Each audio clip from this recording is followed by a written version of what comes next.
Madame, mademoiselle, monsieur, bienvenue à Métro News. Voici les principaux titres qui seront développés ce soir. Jovenel Moïse a prêté serment le 7 février et devient ainsi le 58e président de la République. Dans son discours inaugural, le chef de l'État haïtien a lancé un appel à l'unité entre les forces vives de la nation. La cérémonie de prestation de serment du nouveau président s'est déroulée en présence de plusieurs chefs d'État étrangers, des diplomates ainsi que des anciens présidents d'Haïti. L'Union européenne annonce l'octroi de 35 millions d'euros supplémentaires en réponse aux conséquences de l'ouragan Matthew. L'annonce en a été faite par la directrice exécutive pour l'Amérique du service européen, Edita Erda. Le chef de l'État haïtien, Jovenel Moïse, a lancé un appel à l'unité entre les forces vives de la nation dans le discours inaugural de son quinquennat. Selon lui, l'unité ne concerne pas uniquement les groupes politiques qui se sont affrontés au cours de 2 ans de crise électorale, mais surtout les secteurs sociaux. Dans son allocution au Palais national, en présence des délégations étrangères, M. Moïse a évité de dénoncer le comportement de ses opposants. Pour l'entrepreneur, il faut une véritable intégration nationale. Ma mission est de faire tomber toutes les barrières qu'il y a entre les personnes rurales et urbaines, les riches et les pauvres, les Haïtiens du pays et ceux de la diaspora. Nous sommes tous Haïtiens, dit-il. Le nouveau président d'Haïti ne s'est pas attardé sur les défis économiques que son administration devra relever. Il préfère considérer l'aspect global du développement et du bien-être de ses compatriotes. M'a dit nous toutes merci parce que nous t'ai choisi dans l'élection présidentielle 25 octobre. Merci parce que nous rechoisis encore dans l'élection 20 novembre 2016.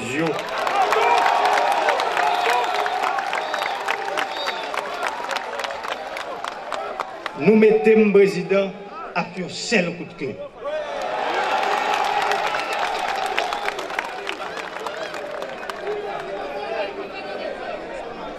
Moi, j'ai conscience de qu'aucune chaîne responsabilité ça nous ba moins. M'a profité pour me féliciter nous parce que nous choisissons démocratie dans place anarchie. Chimer la paix dans place violence. L'ordre et progrès dans place désordre et brigandaille. Quand fait pays nous fait battre. Mission PAM, c'est bâtir une société, une nation qui fait fierté de nous toutes. Haïti, c'est une mine richesse. Haïti, c'est une boule diamant. Pourtant, petite liap souffre dans la misère. Parce que nous refusons de mettre tête nous ensemble. C'est ça que je viens de dire. Je viens de dire nous capables, si nous voulons. C'est la mentalité pour nous changer.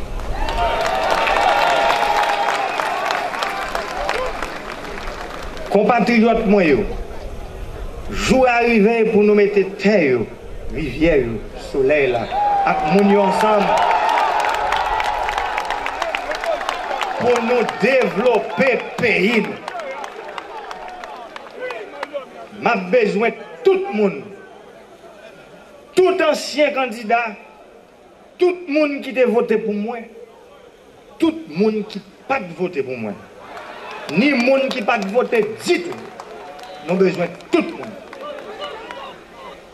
Nous avons besoin de nous tous pour Haïti, qui a levé aucune chaîne de défi ça.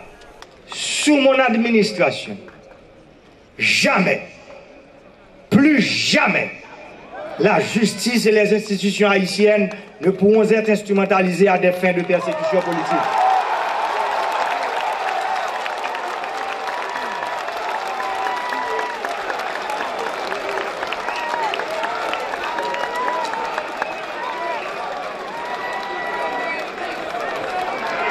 Le temps de restaurer la confiance entre le peuple, les dirigeants et les institutions du pays a sonné. La confiance des citoyens dans les institutions est la condition indispensable pour stimuler l'effort national combattre les crises institutionnelles, consolider l'état de droit, relancer l'économie, améliorer les conditions de vie générales de la nation. Sous mon administration, les règles de bonne gouvernance seront d'application stricte. La justice sera impartiale et équitable. Les états généraux sectoriels de la nation qui seront lancés tout au début de mon quinquennat devront contribuer à consolider notre démocratie et permettre à nos concitoyens d'aborder l'avenir avec assurance et sérénité. Peuple haïtien, crise électorale à crise politique fait pays à fait bac en pile. Sous madame là, nous prenons faire politique là, mais l'autre gens. Nous prenons mettre intérêt pays à devant. Intérêt pays à c'est développement. Intérêt pays à c'est renforcement institutionnel. Intérêt pays à c'est vivre ensemble y'en avec l'autre. Intérêt pays à c'est goumer contre corruption. Intérêt pays à c'est décentralisation. Intérêt pays à c'est faire collectivité locale jouer rôle. Intérêt pays à c'est réaliser toute réforme et prendre toutes mesures qui permettent jeunes femmes et jeunes garçons reprendre confiance dans le pays. Nous avons un mandat pour me faire changement. Moi, pour faire changement. L'ancien Premier ministre Evans Paul juge que le nouveau président a bien pris en compte les préoccupations des électeurs lors de son discours d'investiture. Le leader de l'AKID estime toutefois que le chef de l'État n'a plus qu'une alternative, qui est de donner les résultats escomptés par les citoyens. Pour cela, il dispose des 5 ans de son mandat. Mais un point abordé fait partie de préoccupations de la population.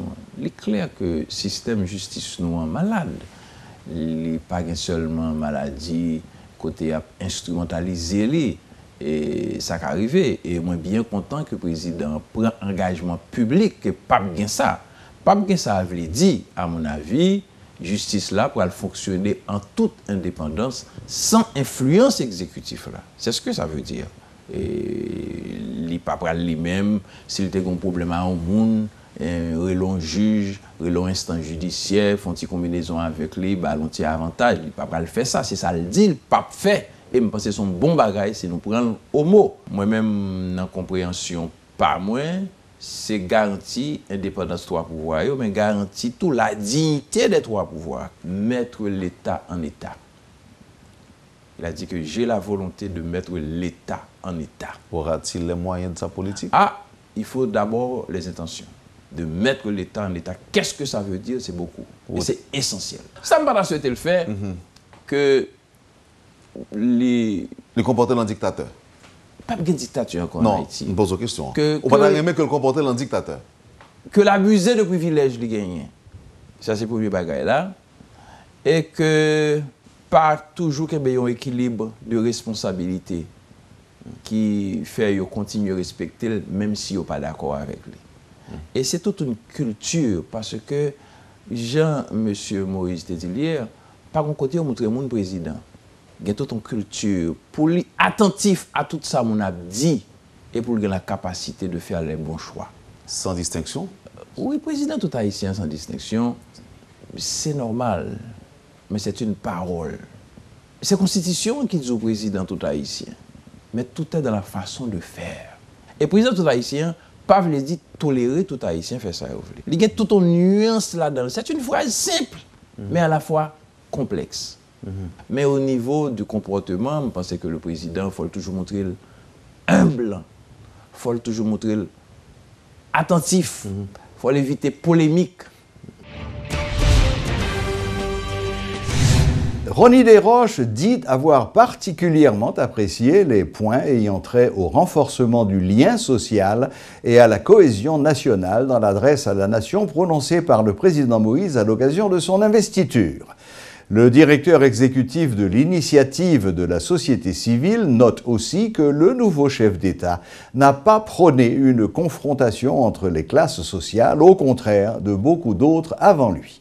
Le fait que le nouveau chef d'État ait mis en avant les concepts d'intégrité, de moralité, d'ordre et de discipline a également été apprécié par le responsable de l'ISC qui intervenait pendant le journal du matin. Le secrétaire d'État chargé du développement et de la francophonie, Jean-Marie Le Guen, a assisté à la cérémonie de prestation de serment du nouveau président d'Haïti, Jovenel Moïse. Monsieur Le Guen, de passage en Haïti, a accordé une entrevue à Radio-Télé Métropole dans laquelle il annonce le renforcement de la coopération haïtiano-française. Il était interrogé par Georges Allen. Suivez un extrait de cette interview. Alors, nous sommes très en phase en réalité avec les éléments avancés par le président Moïse. J'en veux pour preuve le fait que ce matin, il m'a parlé tout particulièrement de la formation professionnelle, au-delà de l'éducation générale, de la formation professionnelle des jeunes. Et là, nous avons un plan spécifique. Nous l'avons proposé, un plan très particulier sur tout ce qui est les métiers de l'eau. Et puis, deuxième aspect, eh bien, c'est effectivement l'agriculture. On a tous entendu et nous connaissions les propositions du président en la matière. Et là, nous avons une coopération très importante. L'AFD a une coopération sur l'agriculture qui est à la fois au plan technique, mais aussi au plan de l'organisation, au plan de la réorganisation en quelque sorte. Qui est une dimension, c'est la seconde dimension après l'éducation de notre politique de développement. Et puis, nous avons des organismes scientifiques qui sont très engagés sur ces questions, notamment agricoles. Je pense au fameux CIRAD, l'IRD, qui ont vocation à venir s'installer ici, à créer une antenne à Haïti, de façon à améliorer les techniques, les savoirs, les éléments d'innovation technologique ou sociale que l'on peut mettre en place sur les questions d'agriculture. Donc sur ces deux points, il y a à la fois très spontanément de la part du gouvernement français, mais aussi de la demande de nos amis haïtiens, il y a une rencontre réelle sur nos priorités respectives. Et là, je constatais, et nous avons cette discussion très amicale en fait avec tous mes interlocuteurs, aussi bien le président que les présidents des deux assemblées. Nous disons la chose suivante. Un processus démocratique reconnu comme tel qui a abouti à ce qu'il y ait un président, une Assemblée nationale et un Sénat qui soient en gros de la même orientation politique. Et donc nous pensons que c'est un signal qui est envoyé à la communauté internationale. Haïti est prêt à se réformer. Et nous disons à nos amis haïtiens, oui, il faut saisir ce moment, il faut se réformer. On voit bien qu'il y a des éléments de blocage qui peuvent exister, ce que nous disent d'ailleurs nos amis haïtiens, qui nous disent ici, là, tel blocage, la loi, ça va pas assez vite, nos codes pénals, le code du commerce, tout ça, c'est des textes qui sont maintenant très anciens et qu'il faut donc remettre à niveau. Bon, l'état de droit, la justice, ça a été dit par le président, et il a fait un certain nombre de propositions concrètes. Ça nous semble aller dans le bon sens. Il y a sûrement même des éléments un petit peu complémentaires qui peuvent être portés. Et donc il y a une vraie attente de la communauté internationale pour voir que Haïti se met en mouvement. En même temps qu'il a aujourd'hui les institutions démocratiques, il y a quand même autour de lui des gens tout à fait bienveillants et solidaires. Et en même temps, eh bien, Haïti doit se mettre en mouvement et doit mettre en œuvre un certain nombre de réformes, y compris dans les discussions qu'il peut y avoir entre les responsables de la communauté internationale et Haïti. L'Union européenne va renforcer sa relation avec la nouvelle administration pour accompagner Haïti dans son redéploiement économique et social. La directrice exécutive pour l'Amérique du Service européen pour l'action extérieure en a donné la garantie ce mercredi, un jour après l'investiture de Jovenel Moïse.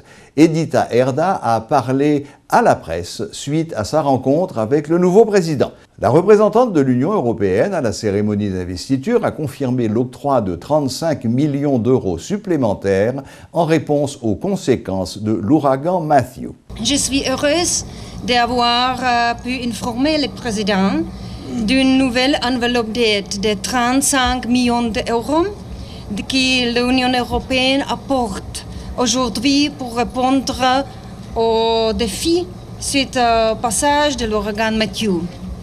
Cette aide comprend de deux parts. D'une part, 16 millions d'euros d'aide humanitaire et d'autre part, 19 millions d'euros en aide de développement, principalement sous forme de budgétaire. Nous avons parlé des priorités politiques du président afin de remettre Haïti sur le rail de développement. L'Union européenne a toujours soutenu Haïti et va poursuivre ses appuis. Nous sommes disposés à renforcer notre relation avec la nouvelle administration pour accompagner Haïti dans son redéploiement économique, social et environnemental. Il est urgent de renforcer l'effort pour assurer un développement inclusif et soutenable respecté à l'environnement. En tant que partenaire et ami, nous allons également continuer de soutenir l'agenda des réformes. Nous avons parlé d'état de droit, de gouvernance et des droits de l'homme, de lutte contre la corruption, ainsi que les réformes électorales. Nous sommes dans un moment clé pour l'unité nationale où toutes les énergies doivent se conjuguer pour le redressement du pays.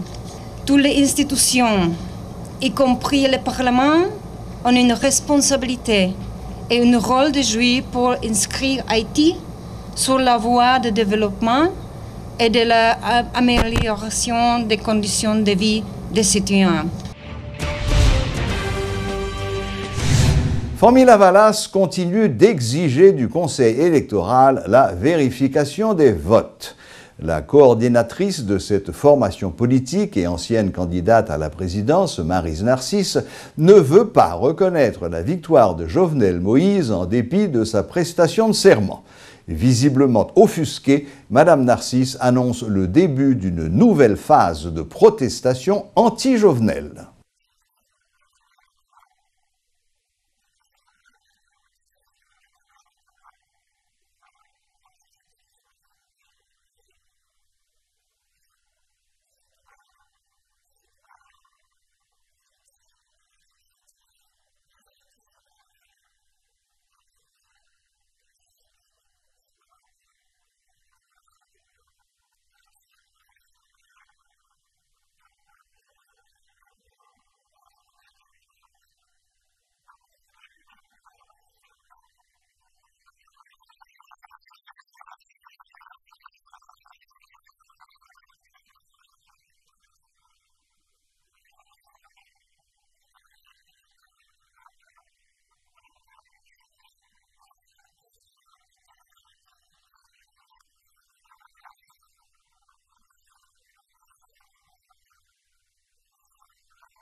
L'Organisation des citoyens pour une nouvelle Haïti, OCNH, dénonce la décision du ministère de l'Intérieur sur la déconcentration des services de l'immigration dans le département de l'Ouest.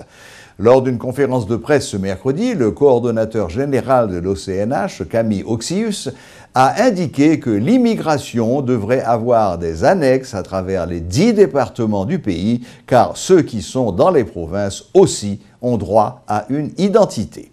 Là, nous faisons analyse. Là, on a sorti dans l'autre département pour venir dans Port-au-Prince, pour lui faire un passeport. Si moun sa travail, il est obligé de perdre 5 jours de travail. Nous-mêmes nous disons, ce n'est pas déconcentrer République Port-au-Prince, mais c'est déconcentrer ce service-là d'une manière générale. Il faut que ce service-là rejoigne dans le département du Nord, il faut la rejoindre dans le plateau central, il faut que la rejoindre dans la grande danse. De toute façon, si on a travail, il a levé un matin ou après-midi pour faire un passeport, mais si ce service a toujours été concentré dans Port-au-Prince, pour un monde venir faire un passeport dans Port-au-Prince, il est obligé de prendre un jour pour planification, un jour pour voyager, un jour pour signer un passeport et un jour pour tourner. Sans ne pas oublier, quand ces jours la fait, venir des passeports, il n'y a pas jamais qu'à joindre. Revendication nous, ce n'est pas déconcentrer la République Port-au-Prince, ce n'est pas délocaliser la lutte. Voyez tabac, voyez Carrefour, voyez centre-ville. Ça, c'est toujours le même bagaille là. Nous dit c'est déconcentration d'une manière générale. Voyez service là à le citoyen dans le département. Voilà, la boucle est bouclée. Merci de votre fidélité et à la prochaine, même heure, même chaîne.